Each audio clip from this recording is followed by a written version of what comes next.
On this video, we continue the installation of our classic Bronco family-style roll cage from Kincer Chassis. Plus, we do a test drive and give the whole setup a quick review.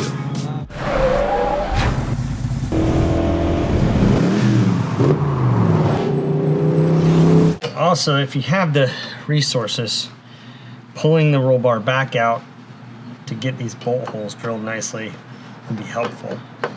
But always double check underneath to make sure you're not going to drill through anything important like brake line or a fuel line. So I've got a couple titanium bits here that I was using to drill spot welds on a Mustang project, so I'm going to start with that, get it spiked right in the middle. This should get us through the sheet metal. That's working.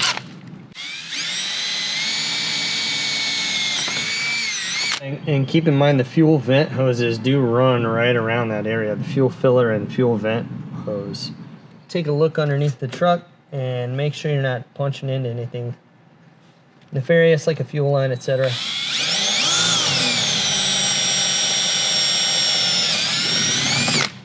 We do have the main fuel filler hose right below that. Not a big deal if you punch into that, you just get another one. But this one's wide open.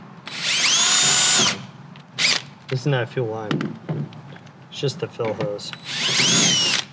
So the super cool thing is, the way Kincer designed this is that there's a kind of blank area about this wide, whichever, this is like, 3 or 4 inches. It's about this wide, just up under there. It's a nice flat area for this sandwiching plate to attach. And it's clear on both sides. They've really put a lot of thought into the way they've designed this roll cage. I'm still so impressed with it. And on this side, we're all clear on both. Nothing in the way here.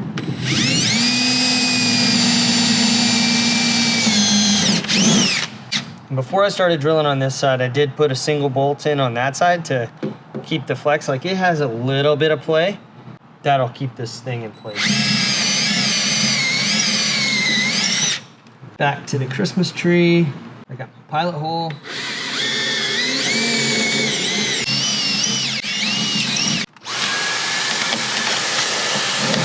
Yes, I'm using my wife's expensive Dyson on an automotive project. She's gonna kill me.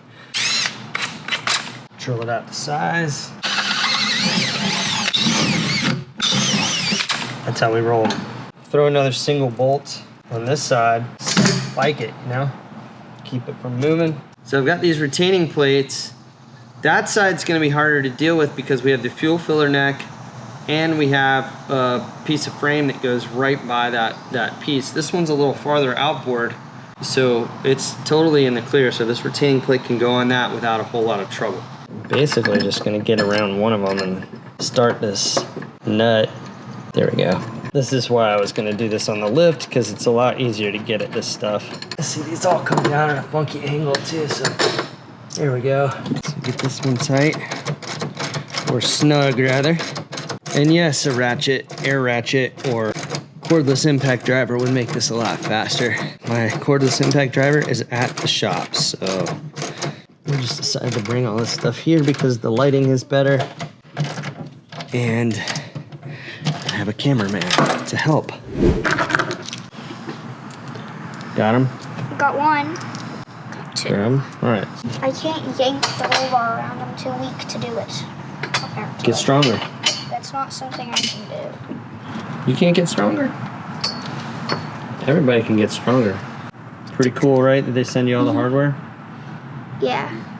I've got the retaining plates on all 4 of the points where the roll bar bolts through the floor. And I have all 4 bolts bolted through. The only trick I had to do was use shorter hardware on this side because the bolts in the front of this rear post hovered directly over the fuel filler. They were too long. They were running into the fuel filler hose and the fuel filler pipe. So I basically had to use some shorter hardware there and cinch all that up. So that's all in and tight. I went back and cut the carpet back a little bit to get it to lay down around the roll bar. I've ordered some cocoa mats, and I'm hoping that the cocoa mats will give me a pattern to actually go around that. I'll have them cut and bind it, and then I'll lay it in, and then I'll have a runner back here and a runner in the middle that'll wrap around the roll bar and kind of hold itself in place. Next thing is just bolting these seat belts in.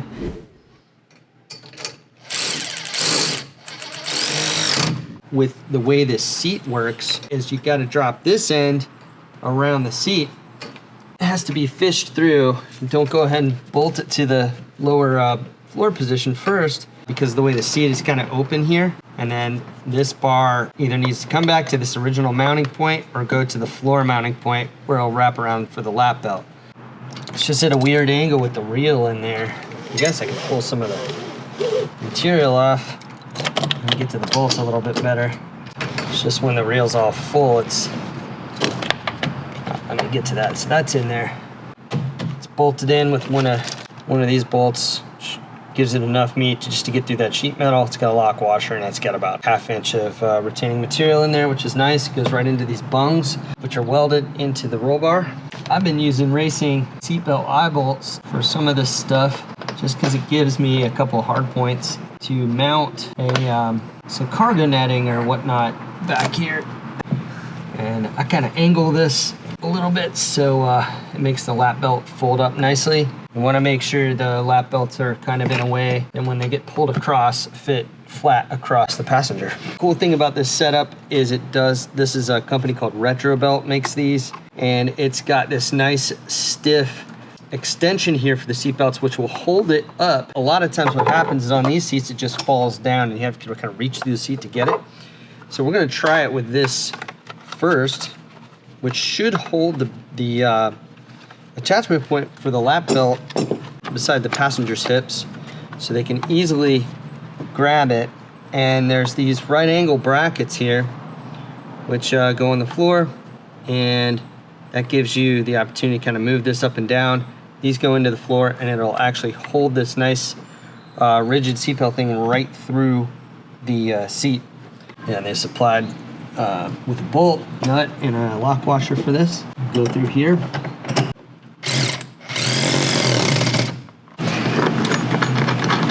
Get this other side on. Just bolt through, tighten this guy up, and that should hold it right there, kind of in the middle, which is really cool.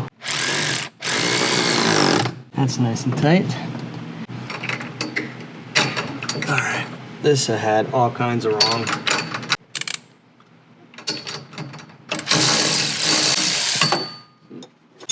Get rid of this. The other thing you could do is put some Loctite, the releasable kind, on this. That would help. A little goes a long way, and helps when you tighten it. Got it tight, but not too tight. Snapped in place, and we are in business with that one.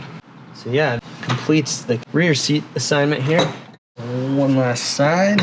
Use that longer bolt, this retainer to hold all that together, and then this little nylon plastic spacer. Again, I'm not condoning this method or the way I'm going about this, just how I am gonna do it. So if you wanna do it some way different that's equally safe or more safe, or if you have better science on it, I am absolving myself right now of your seatbelt responsibility. We'll say this is probably way better safety-wise than what was in these vehicles originally. That I do know. This is just light years above what these trucks came with, and really will be of service, more comfortable than any other way to go about it. Also, yeah, if you need to get around that bolt in there, just pull some slack out of this thing. There's less seat belt there, so you can actually get your socket around it. You can use that retainer just to hold it. That way you can get your socket around the bolt. This guy will go into the floor right here. I don't think I need a lock washer on that, just a washer. Just get it started with your fingers, and then you can tighten away. There it is. And as they say, it's not going anywhere. It should be all good to go. So I'm pretty happy with the way this is set up. I got the kids in the seat, and I tested where these shoulder harnesses lay, like over their shoulders. If I move this seat forward a couple of inches, I've got a couple of inches to drill a new hole in the seat bracket itself and adjust the seat forward a little bit. Just 2 inches will just give this angle a little more like back angle on them, which I think will be just that much safer. Again, I'm absolving myself of any responsibility in installing seat belts. That's for you to figure out on your own. But I'm gonna show you how I'm doing it just because I think this is gonna work for us really well. And we remove it. Maybe I'll even vacuum the carpet while the seat's out. So we're gonna basically move these bolts back this way, and that will in effect move the seat forward. All right, so I'm gonna go 1.5 inches here as well. Measure right in the middle after the bend. This side's a little different.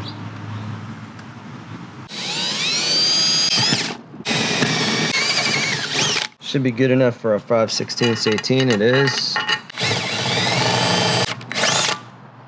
That's got plenty of meat to grab right there. That's good. So I think what I'm gonna do is use a thread setter. Allow me to have a threaded bolt hole in the floor where the seat goes, where there was one originally from the factory. There's a capture nut in there that's stripped out. So what I'm gonna do is drill through it the diameter of this thread setter of this riv nut. As I use the tool to pull it tighter, it'll cinch up around the sheet metal and give us a permanent threaded hole just like there was from the factory. This one's stripped out, so this will replace that. I guess I could use a Healy coil or something like this, but I think I'm just gonna replace it with this because this is much more solid. It's also CAD plated in grade 8, so we're gonna see how that works. I'm gonna use my Christmas tree tool here because it's super sharp. This thing cuts like it's cutting through butter. I guess I could pull this carpet up and kind of get the riv nut in there. Let's see if that will grab. It just fits in there, maybe a little too loose. We'll see what's up. Now I might have to go up a size. That worked out for us. Do the carpet, it's nice. It's called a thread setter. This is just a repair for the capture nut that was on the other side that had been wallowed out over the years. That should work great. There we go. Get in there. This last thing here, I'm just gonna get a standard ratchet on this just to get a feel. Because I don't want to strip the hole out. I don't want to over tighten it. I'm actually doing some nice work here. It's actually flattening this piece of frame out that was bent. That's good. So yeah, now the seats can come in and out without a whole lot of effort. Tighten it up. All right, brilliant. So I think we're buttoned up here. How's that feel across your shoulders? I think it's nice. Good. Yeah, I like the way that sits now. Like just moving that seat a little bit farther forward so you guys still have tons of leg room. Point to where that shoulder belt goes over your shoulder there. See, that's now at a good angle. Yeah. But it'll be nice and safe. So we can show Mommy, I think she'll be real happy with that. Alright. Sounds good? Mm-hmm. All right, thank you guys. So this project is pretty much complete. The last thing I need to do is get this stainless trim back in here on the floor. Make sure I've got the right piece. So the new roll bar setup is pretty sweet. It's not having the vertical post here really opens up the peripheral vision while you're driving, which is really cool. You can also, like, you always put your hand up here to grab on when you're on the trail, so you got one hand to hold on onto the vehicle and one to hang onto the steering wheel. I love that it doesn't have this like crossbar across the middle. It's using the front windshield frame as the forward support, which is more than ample, in my opinion. And even if it did collapse, you still got the hard point behind you. Gives plenty of clearance for the rear of your head. You're not going to run into anything if you had to stop quickly. So I think it's a really great design is what I'm saying.